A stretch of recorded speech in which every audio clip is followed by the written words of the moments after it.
Actually, migration is for us physical. When you change from one place and go to the other place, we call it migration. But actually, it is only a transfer. Let us say that you have come from Italy and you are here. So you are here in transit at the moment because you are going back. But suppose you decide to stay on here, then you have to take that immigration, and that is migration. So migration for us is a physical entity, but in our physical body, there is another subtle body. What in India we call the soul. And the soul never dies. It only reincarnates. It takes a different form, different bodies, different things because of the soul's action in that physical form. Now, how that form happened, my conjecture is that it goes on for a long centuries. Eternally, the cycle goes on. And we have what we call karma.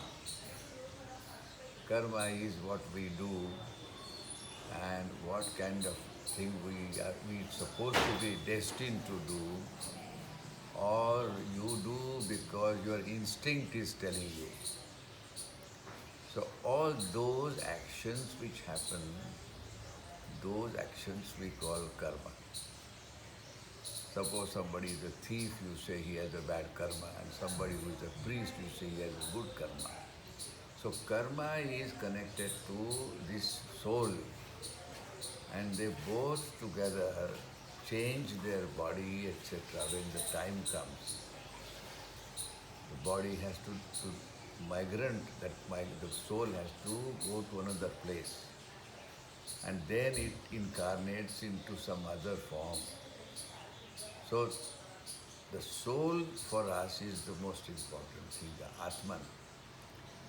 So when Buddha and other people talk about this, they are talking about how would you create or give the soul the joy, the benevolence, the smile, the generosity. Now it is all soul's attributes. So all religions talk about it. You do good for others.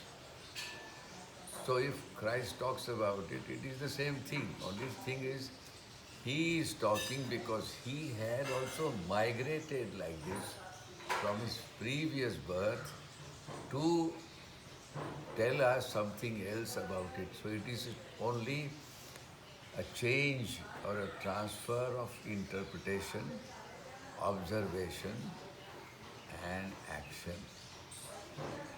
And this body is the one which is a coarse instrument which is doing this, but inside who there is a big jewelry, a diamond, a precious jewel which is located deep within the heart,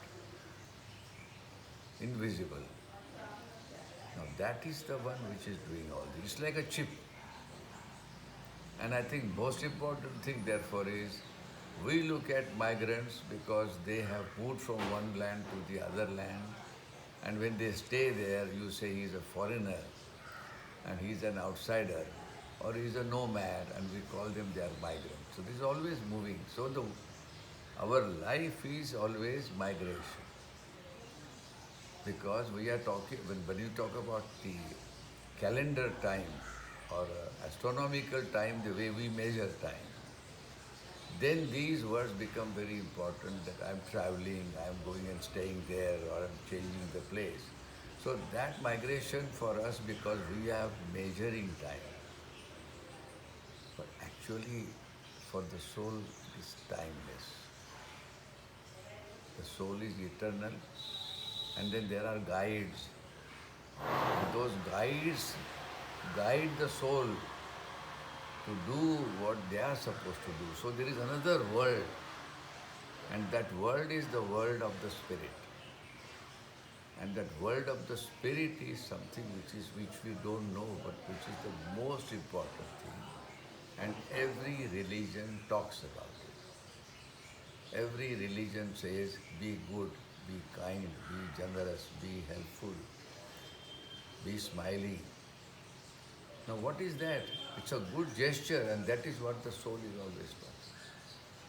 But then our physical body has another attribute of our thinking mind. And it doesn't, because what you don't see, you don't accept. So what you don't touch in your hand, you don't accept as existing. And I think this is where the difference is. So for me, migration is transitory, temporary, and it is a relationship at that moment happened because of the instinct which tells us to travel. Let's say during the Second World War, a lot of things happened. And a lot of people migrated to USA and other countries. And today they are natives after 4 generations. We don't call them migrants. So migration to me is a very small temporary phase in the context of the cyclic world of our existence.